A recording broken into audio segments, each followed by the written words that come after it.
আসসালামু আলাইকুম, স্বাগতম জানাচ্ছি বিবিসি নিউজ আন্তর্জাতিক সংবাদে।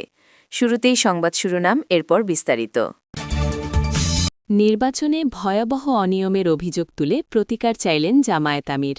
গলাচিপা দশমিনাবাসীকে অভিনন্দন জানিয়ে ভিপি নূরের স্ট্যাটাস। হাসিনার প্রত্যাবর্তন চাইবে বিএনপি, সালাহুদ্দিন। এবারের সংসদ হবে ইনসাফের, ন্যায় অন্যায়ের স্পষ্ট পার্থক্য থাকবে, হাসনাত। দর্শক, এতক্ষণ শুনছিলেন সংবাদ শিরোনাম। এখন বিস্তারিত। আপনি যদি ইসরায়েলের ধ্বংস চান এবং মুসলিমদের পাশে থাকেন, তাহলে ভিডিওতে লাইক করে চ্যানেলটি অবশ্যই সাবস্ক্রাইব করে দিবেন এবং আপনার মূল্যবান মতামত অবশ্যই কমেন্টে লিখে জানিয়ে দিবেন। এখন বিস্তারিত। নির্বাচনে ভয়াবহ অনিয়মের অভিযোগ তুলে প্রতিকার চাইলেন জামায়াত আমির।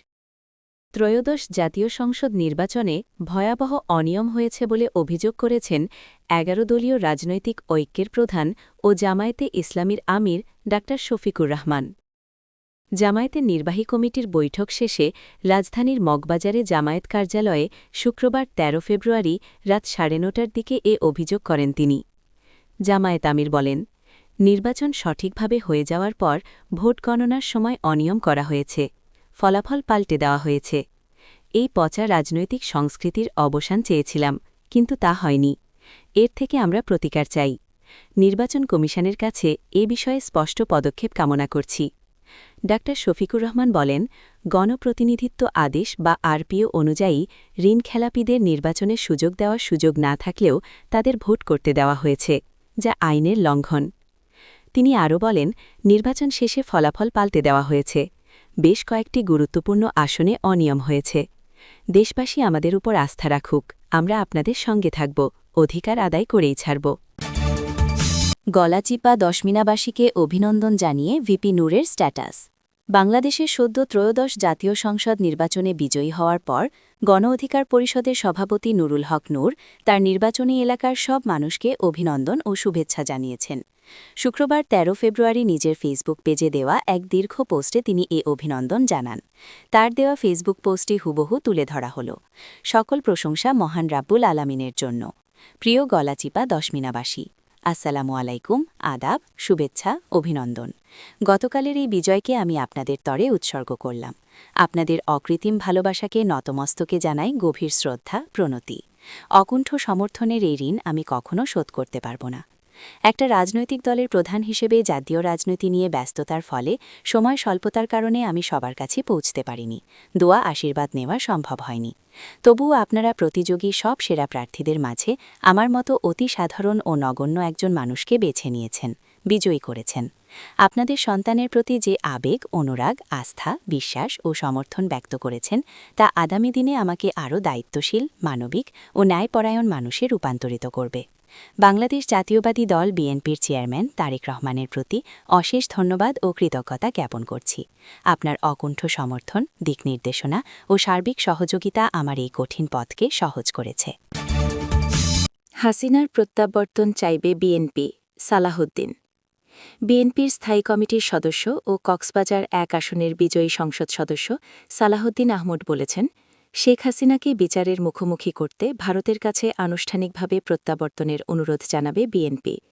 শুক্রবার ১৩ ফেব্রুয়ারি বেলা ৩টায় রাজধানীর গুলশানে দলীয় চেয়ারম্যানের কার্যালয়ের সামনে সাংবাদিকদের প্রশ্নের জবাবে তিনি এই কথা বলেন। সালাহুদ্দিন বলেন, আমরা আইন অনুযায়ী তার প্রত্যর্পণের এক্সট্রাডিশনের দাবি জানাব। এটি বাংলাদেশের পররাষ্ট্র মন্ত্রণালয় ও ভারতের পররাষ্ট্র মন্ত্রণালয়ের বিষয়। আমরা ভারত সরকারের কাছে দাবি জানাব তাকে যেন বিচারের মুখোমুখি করার জন্য ফেরত পাঠানো হয়।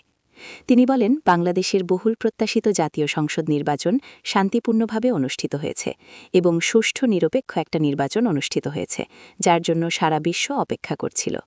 সালাহুদ্দিন বলেন, শক্তিশালী গণতন্ত্রের ভিত্তি রচনা শুরু হয়েছে। গণতান্ত্রিক যাত্রা অব্যাহত থাকবে। এদেশের সব রাষ্ট্র কাঠামোর গণতান্ত্রিক সংস্কার এবং সংবিধানের কাঙ্ক্ষিত গণতান্ত্রিক সংস্কার করা হবে, যেটা আমাদের ৩১ দফার উদ্দেশ্য ছিল, এবং তার ভিত্তিতে আমরা আমাদের ইশতেহার প্রণয়ন করেছি। তিনি বলেন, জুলাই জাতীয় সনদ একটি রাজনৈতিক সমঝোতার দলিল, তা অক্ষরে অক্ষরে পালন করা হবে। আমরা আশা করছি বাংলাদেশের এই জাতীয় সংসদ স্বাধীনতার পরে সবচাইতে বেশি আইন প্রণয়নকারী জাতীয় সংসদ হবে এবং সংবিধান সংশোধন করবে।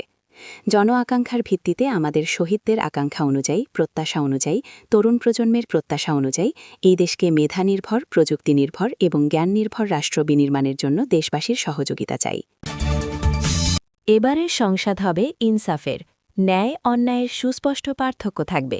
হাসনাত। এনসিপির মুখ্য সংগঠক হাসনাত আবদুল্লাহ বলেছেন, এবারের সংসদ হবে ইনসাফের সংসদ। এখানে ন্যায় অন্যায়ের সুস্পষ্ট পার্থক্য থাকবে। গণবিরোধী এবং রাষ্ট্রবিরোধী কোনো কার্যক্রম অথবা পদক্ষেপ নেওয়া হলে তা গণতান্ত্রিক প্রক্রিয়ায় অবশ্যই বিরোধিতা করা হবে।